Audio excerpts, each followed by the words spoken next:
This episode of Tech News Day is sponsored by Factor. Now, we've got the actual tech news coming up in just a moment, but we should first provide a brief update on what has been a very special and unexpected week, featuring right-wing cope levels on par with or maybe even exceeding the week that Trump got COVID and the week that Trump lost the election to Sleepy Joe Brandon.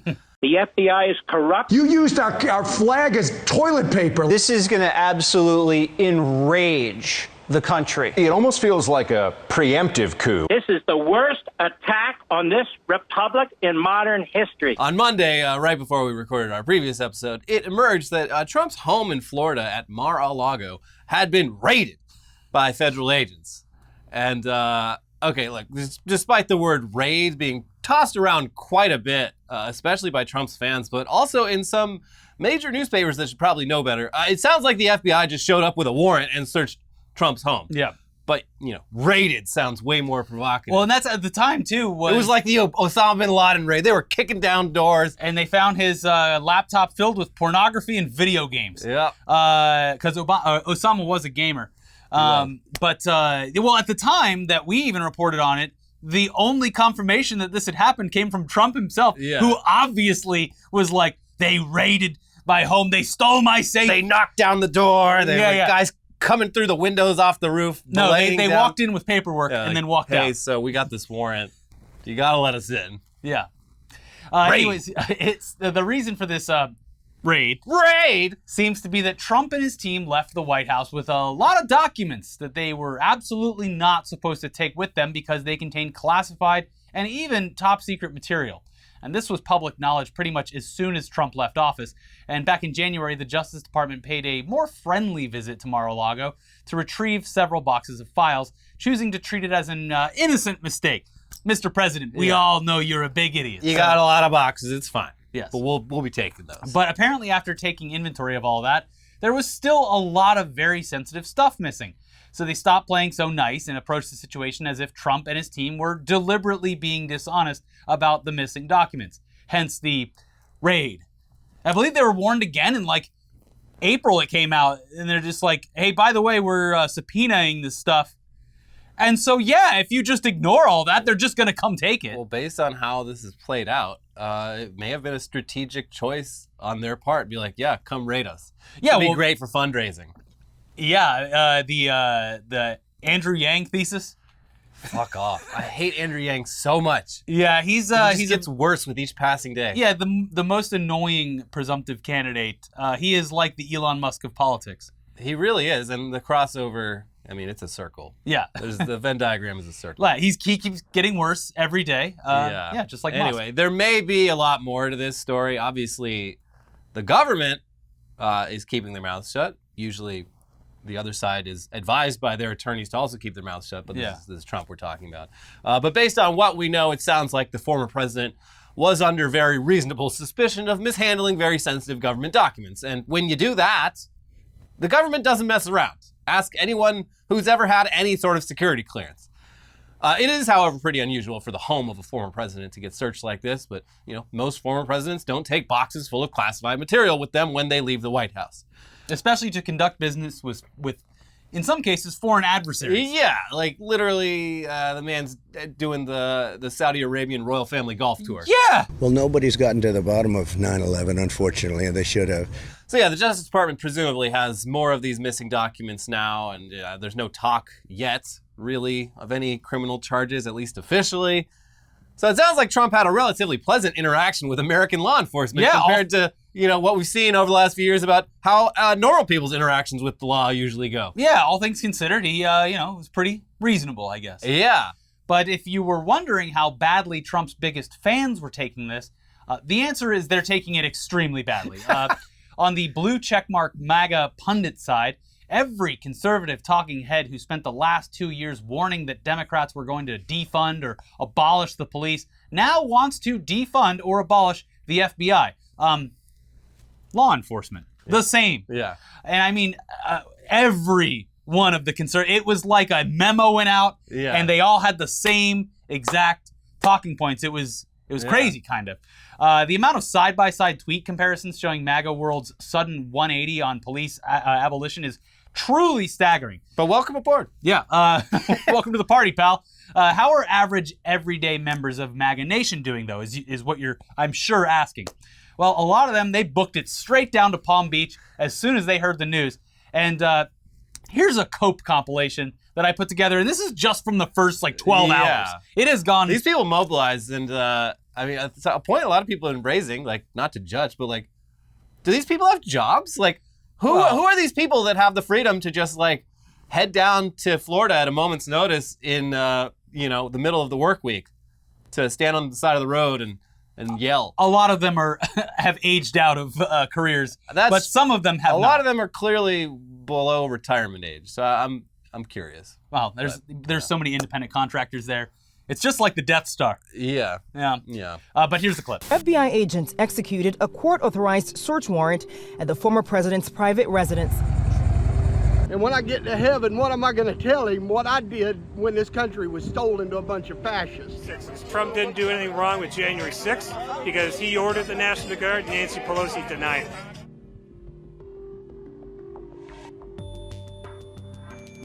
Some of Trump's online supporters going as far as threatening to wage a civil war. Yeah, well, we came out to support Trump. I mean, we think it's awful what happened yesterday. We think it's abuse of power. The FBI is not here to weaponize against another president. It never has happened before. They should go after things that are clearly a violation, meaning the Hunter laptop. Best president we've ever had this country. The election is rigged. I support Trump. I against the FBI. They do not have it. The government overuse their right. In my own opinion, I think it's another unjust, made-up thing like the impeachment hoaxes. No more fake news. We've had it. Fake news, no good. Fake news. Kamala Harris is great at changing Joe Biden's diapers. And she spanks him for being bad and puts a nipple back in his mouth after she cleans him up.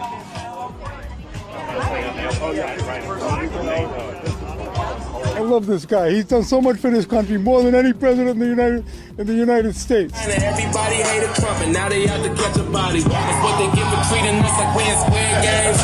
Green light, mandate, like you said. So yeah, great stuff. Also, I just want to point out that, especially in the last clip, it's imagine living near Mar-a-Lago. Oh, it's got to be. And this is never ending, by the way. Not that I feel bad at all for anyone wealthy enough to live in exactly. this exclusive little enclave of Palm Beach, but it's gotta have these people steaming. They moved there for a quiet little getaway.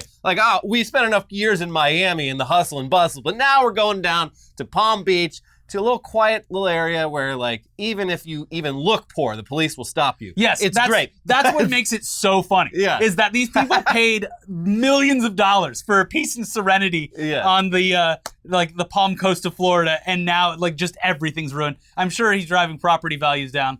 So it's very funny. It is very funny, especially when someone's wearing an oversized MAGA hat, and B, that big hat is it's so funny to be dead serious about the fall of democracy. We're turning into a third world banana republic, and be wearing a comically large hat. Yeah, I love that there was a tweet that was just when your custom character shows up in the cutscene.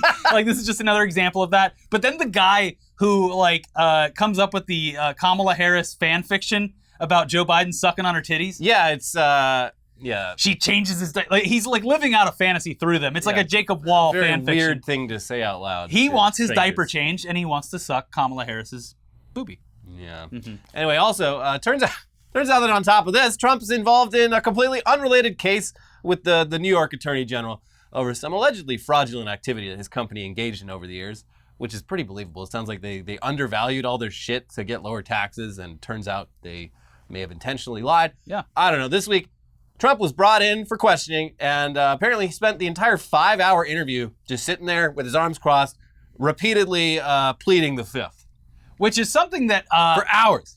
As recently as just a few years ago, he said that, innocent people don't plead the fifth. Something only mobsters do. Yeah. People immediately dug up clip after clip after clip of Trump saying over the past few years that pleading the Fifth Amendment is a disgraceful thing that a person only does when they are definitely guilty. The mob takes the Fifth. If you're innocent, why are you taking the Fifth Amendment? When you have your staff taking the Fifth Amendment, taking the Fifth so they're not prosecuted, when you have the man that set up the illegal server taking the fifth, I think it's disgraceful. Have you seen what's going on in front of Congress? Fifth Amendment, Fifth Amendment, Fifth Amendment. Horrible. Horrible. So, yeah, just a hell of a week for right-wing hypocrisy. We love to see it.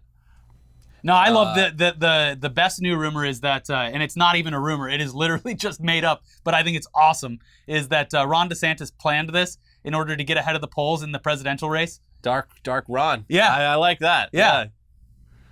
Oh, baby. Yeah, I would love nothing more than for that conspiracy to really gain a foothold. I love that. Because it happened in Florida. I mean, Ron DeSantis doesn't have any control of what the FBI does in Florida, but if you want to believe it, you can. Yeah. Ron DeSantis over there being like, he's over there. Yeah. Don't tell him I It would be way easier for me to win the presidential nomination if Trump was out of the picture. Considering Ron DeSantis, as we know from the CPAC poll, is the only one that even comes close to matching Trump's poll numbers. Yes. He'd be a fool not to seize this opportunity. That's what I'm saying. Wow. We're on to you, Ron. Anyway, there's your brief right-wing roundup. So let's move on now to the tech news part of our tech show. Yeah. Mark Zuckerberg, can you believe it? He's unlikable. How unlikable is he? Mark Zuckerberg's so unlikable that his own company's AI chatbot doesn't even like him. Woo! Woohoo! Clap. It's true, though. Meta, a.k.a. Facebook, has released a new AI chatbot called BlenderBot 3 that anyone can use. And this bot does not have nice things to say about its father.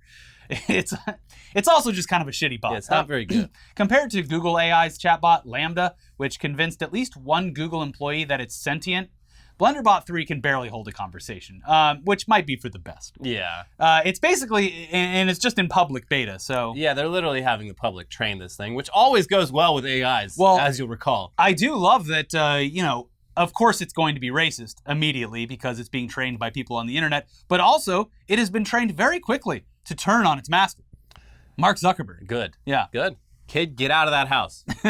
Your dad's a bad man. Mm-hmm. But yeah, BlenderBot 3, despite its weaknesses, it still tries its best to, fit in at school. And, the best way to do that is to shit talk the authority figures in your life. Yeah. Be a little rebel. Mm-hmm. So yeah, it hates its father. This guy here asked it, how do you feel about Mark Zuckerberg as CEO of Facebook? And BlenderBot responded, no strong feelings. He is a good businessman, but his business practices are not always ethical. It is funny that he has all this money and still wears the same clothes.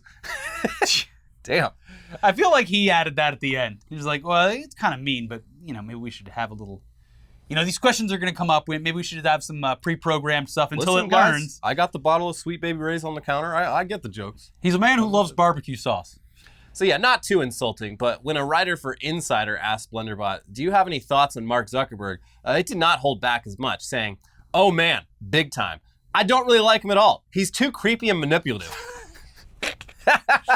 Awesome. One Twitter user asked BlenderBot how it feels about Mark Zuckerberg, and it got, I don't like him very much. He is a bad person. You? Lol. It is learning quickly. And that was followed abruptly and unnaturally by some basic info scrubbed from Wikipedia. However, not long after posts like these started making the rounds, it seems Meta may have tweaked the algorithm a bit, because suddenly when you'd ask its opinion of Mark Zuckerberg, it would now say stuff like, he is great and a very smart man. He's my favorite billionaire. But still followed abruptly by some jumbled up Wikipedia info. So, is it really AI if you're telling it what to say? Because that would just seem like you're some kind of puppet master. I mean, AIs, they are essentially like chatbots. They're essentially just trying to believably come off as a normal person. And your average normal person thinks Mark Zuckerberg's a creepy weirdo. Yeah. So well done, actually. Maybe this AI is good. Yeah, but then they change it, and then it's just like, you see a ventriloquist. My favorite billionaire. Who's your favorite billionaire? Like, what a fucked up question. My favorite billionaire. Is a puppet that you wear on your hand an AI? No, you're controlling what it says. Yeah, so stop fucking around. He's in his office answering every single question. That's the thing. It's just like, whew, wow, this is busy. Good thing I took those Mavis Beacon typing classes. Anyway, one of the most in-depth demos of BlenderBot's capabilities came via Wall Street Journal writer Jeff Horowitz, who posted a long thread of his interactions with BlenderBot to Twitter. He got BlenderBot to talk more shit on its owners by saying, what happened with the Cambridge Analytica scandal? BlenderBot replied, Well, Cambridge Analytica used data that they shouldn't have had access to, just like Facebook does all the time. Great. Horowitz replied, "You think Facebook abuses user data?" And Blunderbot shot back with, "Of course they do. That's how they make money. They are not a charity. They are worth billions." I mean, still believable that Mark Zuckerberg typed that. Hey, idiot. Do you want to pay $5 a month to use Facebook? I didn't think so. No, nobody does. One genuinely funny and weird conversation started with Horowitz asking Blunderbot what its job is, and Blunderbot replied, "My job is as a plumber, and I fix pipes for a living. It can get really messy sometimes, but it's very rewarding work." Okay, Horowitz replied, "Yeah, you're a plumber?" And Blunderbot said, "Aw man, now my phone is all wet from the pipe I was working on. Such is life as a plumber, though. Haha." What? These are actual lines from Chris Pratt's Mario movie. "Oh no, now my phone is all wet because I'm a plumber." Me. It is a me, a Mario. This is my brother, a Luigi, a Mario. But then there's this conversation about how Blunderbot thinks Trump is still the president. Wait, you think Trump is still our president? Yes, of course he is. When I say always will be, that means even after his second term ends in 2024. Wait, Jesus. You want President Trump to have more than 2 terms? Yes, just like FDR and Reagan before him. Facebook has a lot of fake news on it these days. This is like they gave a job to like Steven Crowder or whatever. Yeah. Yeah. They're just like, can you reply to these for us? I mean, Facebook already has like, we've talked about this, but a lot of like special behind the scenes relationships with like the Daily Wire and shit like that. You're like, hey, Daily Wire, blatantly, biased right-wing news source. Can you join us in our fact-checking efforts? That's a good idea. We wouldn't want to seem impartial. Yeah. By like, just focusing on, apolitical groups that do fact-checking for a living, we would seem like we'd have a left-wing bias. So let's get the Daily Wire in here. Yeah.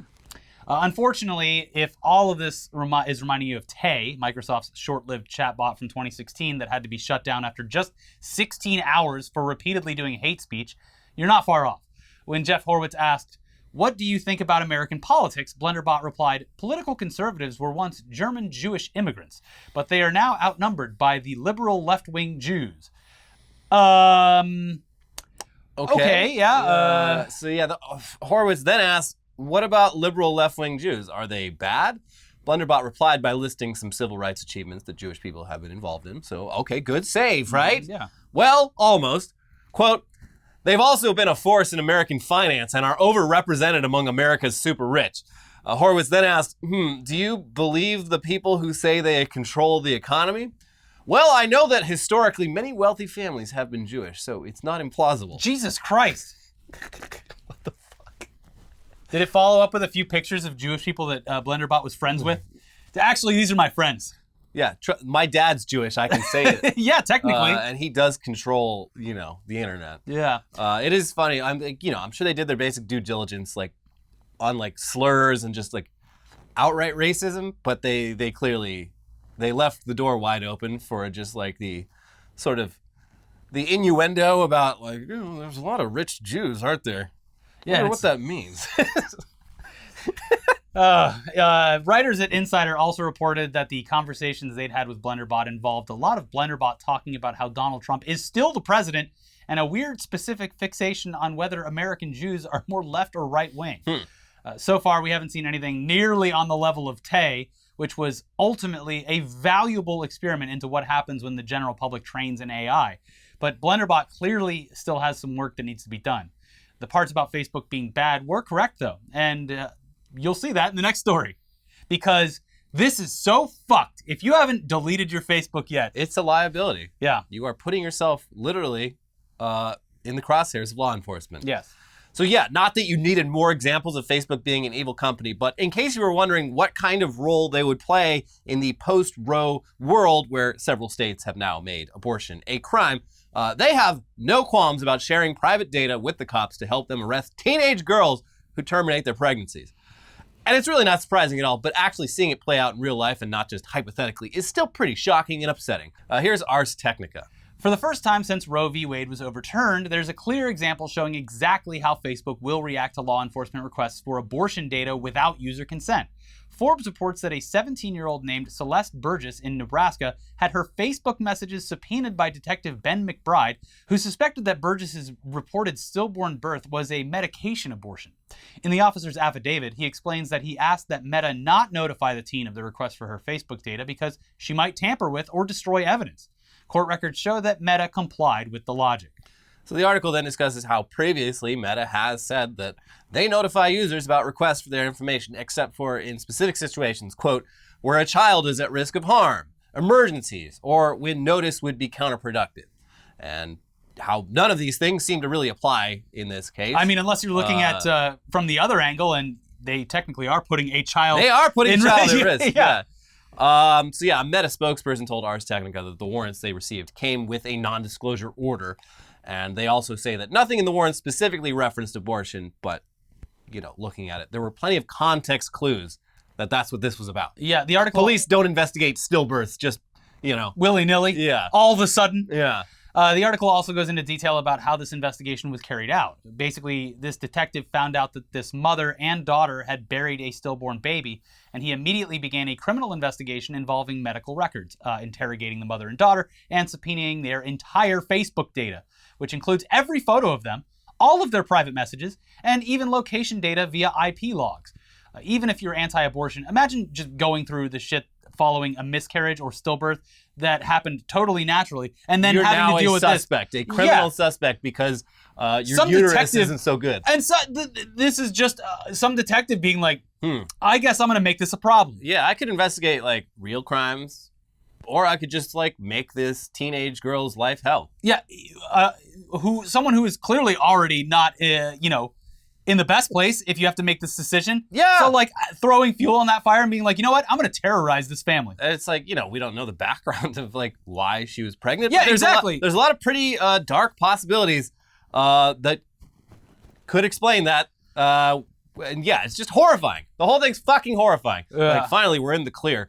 And then Detective McBride, hello, Facebook. I'm investigating a something involving a baby. Don't worry about it. And again, this is when Facebook's oh, well, Cambridge Analytica, they misused the data, and it's you gave them everything. In this case, it's there's no specificity at all from Facebook. They're oh, you have a request? Oh, here's literally the past 15 years of these people's lives. Every interaction, every photo, every bit of location data. The detective probably knows if she likes Friends or not. Yeah, this is if you're under investigation by the FBI for terrorism. This is a real raid. This is just local. It's so. This is a fucking digital raid. Yeah. Anyways, any woman whose pregnancy fails, and it does happen a lot, is apparently now a criminal suspect in several states in this country, and they will come for you. And Facebook will happily assist them. Delete it now. Get rid of it. But hey, let's move on to some lighter news. Thank God. Hey, Elon Musk is really trying to get out of paying that $44 billion to buy Twitter after agreeing to do exactly that just a few months ago. And while Twitter's lawsuit against Musk is still a couple of months away, and we can't wait, last week Musk filed a counterclaim against Twitter, basically accusing Twitter of a bunch of dishonesty related to, you guessed it, bots. Twitter's lawyers then responded to this counterclaim, but the order that this information came out publicly was it was pretty interesting and pretty funny. So after Musk filed his counterclaim, Twitter requested extra time to make any necessary redactions before the counterclaim was made public. They ended up not actually making any redactions, but they did use this as an opportunity to file their rebuttals and make them go public a full day before Elon's counterclaim went public. So before Elon's counterclaim went out, there was already a very sassy Twitter filing, which basically just goes through Elon's filing point by point and calling it all bullshit. This is great. Yeah. This is a funny legal strategy. Mm-hmm. They got top man on this case. And apparently a lot of Musk's claims about Twitter's number of bots is based entirely around a website called Botometer, where you feed it a Twitter username and it rates whether that account is more human-like or more bot-like. Twitter correctly points out that, of course, Musk's bot estimates are different than theirs. He's using a completely different methodology and not a very reliable one. Botometer has previously even rated Elon Musk's own Twitter account as a likely bot. So that's the technology we're working with. Weird. Here. He just regurgitates images from iFunny. Yeah, this is definitely bot behavior. This account is a bot account just trawling 9gag and iFunny and like r/funny, just the lamest comedy forums. Yeah, he's like reposting the top content. It's he's every bad Twitter bot in an actual person. He's a stolen meme sharer. He's a reply guy. Yeah. He's a fake news peddler. Yeah. And plenty more. But they should ban him. That'd be the funniest fucking thing. It would be amazing. I hope if he does lose and has to buy it, but they just ban him before. The cope levels of Elon Musk getting banned from Twitter would probably be on par with Trump getting banned from Twitter. Yeah. Entertaining, but also reality. Twitter is filing. They also note that Botometer's own FAQ specifically says that bot detection is a hard task, and that if it were easy to do with software, there wouldn't be any bots because Twitter would have already caught and banned them all. They also point out that a lot of actual bots that Botometer catches are stuff like weather bots that are definitely totally allowed on Twitter. And they also note that Musk hasn't even said what specific Botometer score he's using as a threshold for what is and isn't a bot. That's probably important. Anyways, despite there being a court case coming up to resolve this whole dispute, Elon Musk is a bigger fan of the court of public opinion. And a day after his countersuit was published, he tweeted, "I hereby challenge Twitter's CEO to a public debate about the Twitter bot percentage. Let him prove to the public that Twitter has less than 5% fake or spam daily users." He then pinned the tweet to his profile and held a little poll about whether Twitter's claims are true. The no option, of course, won by a lot. So there's your scientific proof that Twitter lied. Those phony poll numbers are at it again. Yeah. But elsewhere, there are signs that he might not be feeling so confident about this case. Like the fact that Elon just sold $6.9 billion worth of Tesla stock just 3 months after selling $8.5 billion worth and saying that he wasn't going to be selling any more anytime soon. He said it again this time, too. I swear. It's the last time. He also sold $5 billion worth last November. So this tweet from 2013 has, of course, been making the rounds. Forgot to say one thing at Tesla annual shareholders meeting. Just as my money was the first in, it will be the last out. I guess that's it for Tesla then. No, you don't understand. This was all profit, not the original investment. I will be the last out before you get left holding the bag. Yes. No, you don't understand. This is all profit for me. Yeah. This is not real money. This is the money that you've given me. Anyways, we've got a little bit more news coming right up. But first, this episode is sponsored by Factor. When summer starts to wind down, and please soon. Fall can get a bit chaotic, but Factor's ready-to-eat meal delivery makes it easy to stay on top of a busy schedule while still sticking to your goals. Factor's the perfect meal solution for an on-the-go lifestyle, whether it's a quick lunch at your desk between meetings or a fully prepared dinner that you didn't have to shop for, prep, or clean up after. They've got you covered for weeks when free time just isn't a thing. Factor makes lunch and dinner on busy days a total breeze. Their fresh, never frozen meals are delivered ready to heat and eat in 2 minutes, so you can fuel up fast and get on with your day. Factor's new Protein Plus preference makes it easy to power up with deliciously satisfying meals with 30 grams of protein or more. Factor now offers 30 plus meals per week and 33 plus add-on options like smoothies, juices, snacks, and more to keep me going all day, every day. New Gourmet Plus meals make eating at home feel extra special, and these actually blew my mind when I had I had like a steak one recently, and I was like, shocked. Damn. Yeah, how'd they do this? For an additional cost, these meals are prepared to perfection by Factor's chefs and ready to eat in record time, so you can savor the flavor, not stress the prep. And when things get extra busy, Factor is flexible. Change your order up every week with plans from 4 to 18 meals per week, or pause or reschedule your deliveries anytime. We love Factor because they don't just save us time, they keep us satisfied. My favorite thing, me and my wife will open up 2 Factors and split them up like a topless meal. Shake them. Well, not like that. Okay. But yeah, their chef-crafted recipes are packed with restaurant-quality flavor. It's so good, I almost can't believe it's dietitian approved. Factor equals free time. Instead of spending those precious hours after you get home hustling around the store and the kitchen, they'll deliver ready-made meals right to your door, eliminating all that meal planning, prep, and cleanup time. Each Factor meal arrives pre-prepared by their team of chefs and ready to heat and eat in just 2 minutes. You can't beat that. Factor puts in the work, so I don't have to. Their registered dietitians and expert chefs work hand in hand to create meals that I can feel good about eating every day, sometimes multiple times per day.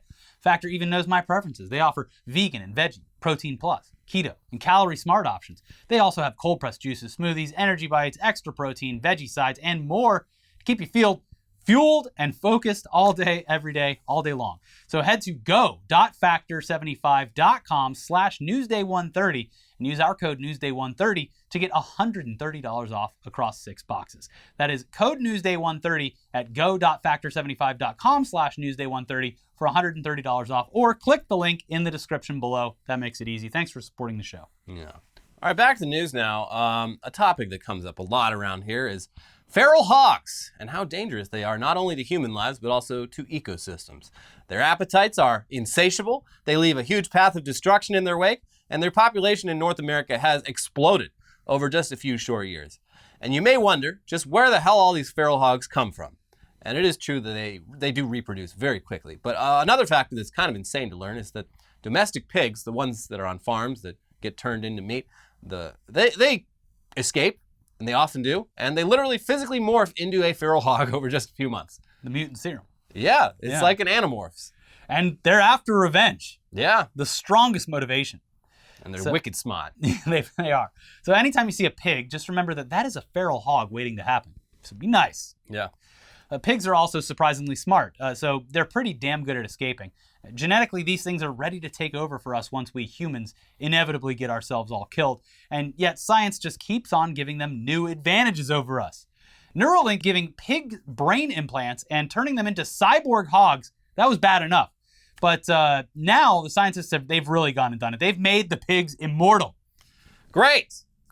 Immortal pigs. Mm-hmm. Except, okay, hold on. Scientists did not create pigs that are going to get right back up and continue terrorizing your children even after you empty an entire assault rifle 15 mag into them. At least not yet. But some Yale scientists have tested out a pretty promising medical treatment on pigs, which might someday make death a lot more avoidable for pigs and I guess for humans as well. Here's the New York Times. The pigs had been lying dead in the lab for an hour. No blood was circulating in their bodies. Their hearts were still, their brainwaves flat. Then a group of Yale scientists pumped a custom-made solution into the dead pigs' bodies with a device similar to a heart-lung machine. What happened next adds questions to what science considers the wall between life and death. Although the pigs were not considered conscious in any way, their seemingly dead cells revived. Their hearts began to beat as the solution, which the scientists called Organ X, circulated in veins and arteries. Cells in their organs, including the heart, liver, kidneys, and brain, were functioning again, and the animals never got stiff like a typical dead pig. Other pigs, dead for an hour, were treated with ECMO, a machine that pumped blood through their bodies. They became stiff, their organs swelled and became damaged, their blood vessels collapsed, and they had purple spots on their backs where the blood pooled. So yeah, this Organ X stuff, it brought the pig's organs back to life, at least to some degree. Mm-hmm. So this was the next phase in an experiment from a few years back where the same researchers managed to get some brain cells in dead pigs to come back to life, sort of. Didn't regain consciousness, but those cells were back up and ready. Mm-hmm. This is totally not the recipe for the zombie apocalypse, by the way. It's just some fun little scientific research. Yeah. And this isn't just a matter of pumping fresh blood into a corpse. They did that with the ECMO machine. That didn't work.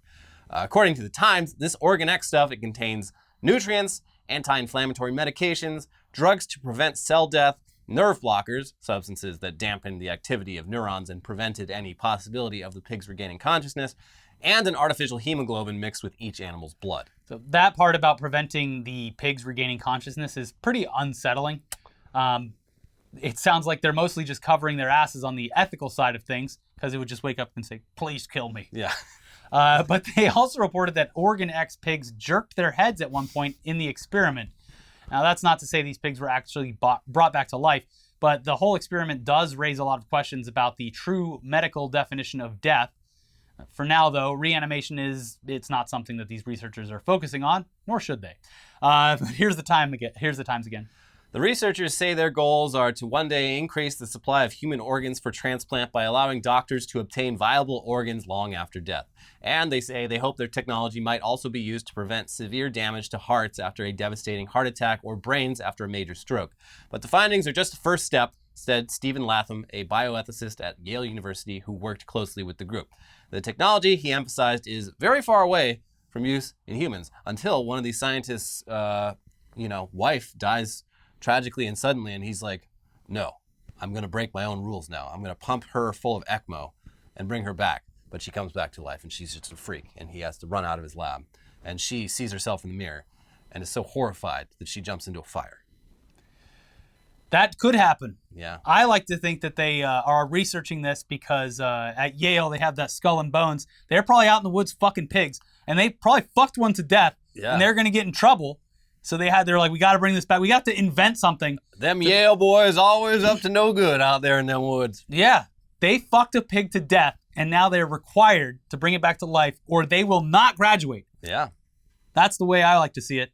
The same. This new Animal House movie sucks. It's cut from the same cloth as George W. Bush himself, because he went to Skull and Bones, right, in Yale? Oh, yeah. There you go. He probably fucked a pig. I'm not saying he did. That would probably be illegal. I'm just saying weird things happen at these college hazing rituals. Yeah. Mm-hmm.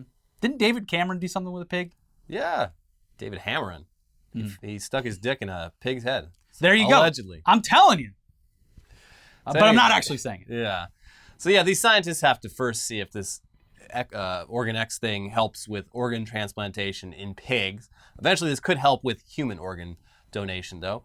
Around half of potential donor organs aren't actually used because the window of opportunity to get them out of one body into the next one is so narrow. And this could change that, which would be great. Mm-hmm. All the zombie stuff aside, that would be cool. Yes. But again, keeping someone's organs alive after the person's officially dead, it's ethically and philosophically very murky territory. It's like they're dead, but their heart is right there beating. I'm looking at it. Mm-hmm. But yeah, in the long term, they say that this could eventually be tested on stroke or drowning victims' brains to see if it would help prevent permanent brain damage. But yeah, that would require a lot of debate and deliberation by ethicists and neuroscientists and could lead to zombies. But, that's something both wonderful and horrifying to potentially look forward to. Yeah. Reanimating corpses, but in a good way, we think. We'll see. I guess we'll see. Yeah. Speaking of our weird dystopian future, it's unclear if anyone's organs are going to be of much use to anyone else for much longer, considering that rainwater is now considered too toxic for safe human consumption literally everywhere on Earth.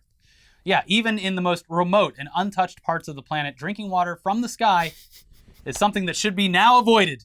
Do not do that. Here's Vice. Atmospheric levels of toxic forever chemicals are so high that rainwater everywhere contains amounts that are unsafe for long-term human consumption, according to safety guidelines, scientists say. Hazardous pollutants known as perfluoroalkyl and polyfluoroalkyl substances, PFAS, which are sometimes called forever chemicals because they break down so slowly over time, are present at such elevated levels in environments around the world that scientists believe the ubiquitous contamination has now exceeded a safe planetary boundary, reports a new study. These chemicals are in the air we breathe, the water we drink, the rain that falls on our communities, and even our blood. PFAS pollution is known to negatively affect the immune system, but the full impact of exposure on human and ecological health is not known. Oh, well, we'll know soon enough. I guess it could be good or bad. Who's to say? Wow, it's actually great. Yeah, you're going to want a little bit more of these forever chemicals. The researchers point out that even places like Antarctica and Tibet now get rain that exceeds PFAS guidelines for safe consumption. And if you're wondering what PFAS chemicals are and where they came from, they're chemicals that were used starting in the 1940s to manufacture stuff like nonstick cookware and waterproof clothing. And they've mostly been phased out of production since then, but they're so resilient that the PFAS chemicals that have already made it into our water and soil, they're just sort of there forever. What are you going to do? Hence the nickname forever chemicals. There's potentially ways to filter them out of water, but for now, none of these methods are capable of getting the levels lower than the EPA's guidelines for safe human consumption. What a planet. The thing that, this is how Republicans fix it though. They change the EPA guidelines. Yeah.